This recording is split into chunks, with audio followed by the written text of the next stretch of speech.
हमारे देश में दलित नेता, दलित संगठन के लोग या दलित पत्रकार या मीडिया कर्मी बार बार एक बात कहते हैं कि सुप्रीम कोर्ट और हाई कोर्ट के जजों में दलितों की भागीदारी न के बराबर है। अच्छा हुआ भगवान जो इनकी भागीदारी न के बराबर है। ये बात मैं क्यों बोल रहा हूँ? क्योंकि आज इस देश में किसी भी दलित के साथ कोई भी घटना हो जाती है तो ये तुरंत 1 घंटे के अंदर उसका जस्टिस दे देते हैं, उसको जातिवादी रंग दे देते हैं। एक तरफ तो ये कहते हैं हमें जातिवाद नहीं करना है और दूसरी तरफ ये अपने पूरे चरम सीमा पर आकर उस जातिवाद को बढ़ाते हैं। अभी हाल ही में IIT बॉम्बे में दर्शन सोलंकी नाम के एक लड़के ने 7वीं मंजिल से कूदकर खुदकुशी कर ली।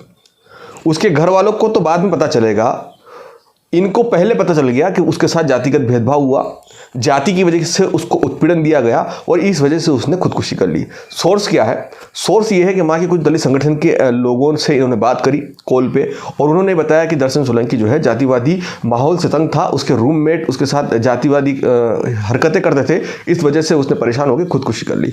ये बात उसके मरने के बाद सामने आई। 3 महीने से ये उन्हीं लोगों के साथ रह रहा था। 3 महीने से एक भी बार ऐसी कोई शिकायत इसने IIT के जो डायरेक्टर थे उनको नहीं पहुंचाई, कोई ऐसी कंप्लेंट दर्ज नहीं की गई, न कि घर वालों को बताया कि मेरे साथ ऐसा हो रहा है। ये एक अलग ही दुनिया में जीते हैं। हमारे जो दलित नेता, दलित एक्टिविटीज़ हैं, ये एक अलग ही दुनिया में जीते हैं। ये सिर्फ इंतज़ार करते हैं कि किसी भी जगह से देश में किसी दलित के साथ कुछ हो जाए, हम उसको तुरंत जातिवादी रंग दे देंगे और उसको इस तरीके से प्रेजेंट करेंगे कि मानो कि दलितों के साथ आज भी आज़ादी से पहले वाला जो अत्याचार होता था उसका 10 गुना हो रहा है। राजस्थान का वो मटकी वाला केस तो आपने सुना ही होगा। हालांकि वो मटकी, जो झूठ की मटकी इन्होंने बनाई थी, वो फूट गई। उसके बाद सारे लोग मुंह छुपा के अपने अपने बिलों में घुस गए। जितने भी दलित एक्टिविटीज, दलित नेता थे, ये वहां पर भी छुप गए थे।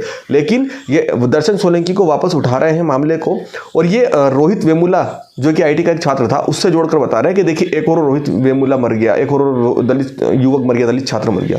अभी पुलिस की प्रारंभिक जांच भी खत्म नहीं होती और इससे पहले इन्होंने अपना जस्टिस दे दिया। ऐसे चैनलों के ऊपर, ऐसे लोगों के ऊपर जातिगत हिंसा फैलाने के आरोप में केस दर्ज क्यों नहीं होता? इनको क्यों कानून का डर नहीं है? ये बिना किसी प्रूफ के, बिना किसी सोर्स के इस तरीके की न्यूज़ कैसे चला देते हैं, इस तरीके की बात सोशल मीडिया पे कैसे रख देते हैं? ये बहुत विचारणीय पहलू है, क्योंकि इससे वापस देश के अंदर जातिवादी भेदभावना बढ़ रही है। आज रामदास अठावले जो दलित नेता है महाराष्ट्र के बहुत बड़े, वो IIT में गए थे। वहाँ के डायरेक्टर से उन्होंने बात करी, DCP से उन्होंने बात करी, तो उन्होंने खुद कहा है कि प्रारंभिक जांच में कहीं से कोई मामला जातिवादी लग नहीं रहा है और फिर भी जांच का हम इंतजार करेंगे। हम एक कमेटी बनाने की मांग करेंगे गृह मंत्री से, जो कि महाराष्ट्र के गृह मंत्री है, उनसे उन्होंने बोला है कि एक कमेटी बनाई जाए जो पूर्ण रूप से जाँच करे। पुलिस का यह कहना है कि हमने पूरी छानबीन की है, कहीं से कोई ऐसा इशू हमें लग नहीं रहा कि कोई कास्ट का इशू हो।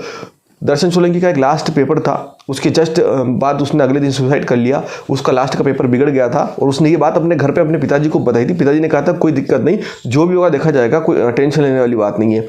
अब एक तरफ पिता का यह कहना है कि लास्ट पेपर बिगड़ गया, दूसरी तरफ जो लोगों से पूछा गया, स्टूडेंट से पूछा गया, पुलिस जांच में सामने आया कि कोई जातिवादी रंग लग नहीं रहा है। लेकिन उस IIT से कोसों दूर बैठे लोग जो अपने YouTube के माध्यम से, अपने सोशल मीडिया के माध्यम से दर्शन सोलंकी की फोटो लगा के एक बहुत सिंपैथी वाला वर्ड लिख के, दलित शब्द को बहुत बड़े पैमाने पे बड़ा करके उसके नाम पे जो सिंपैथी बटोर रहे हैं, उसके नाम पे जो ऑडियंस कलेक्ट कर रहे हैं, उसके नाम पे जो लोगों को भ्रम में डाल रहे हैं, उन सारे लोगों के ऊपर क्यों कोई कानूनी कार्रवाई नहीं होती? आज इस प्रश्न का जवाब चाहिए मुझे।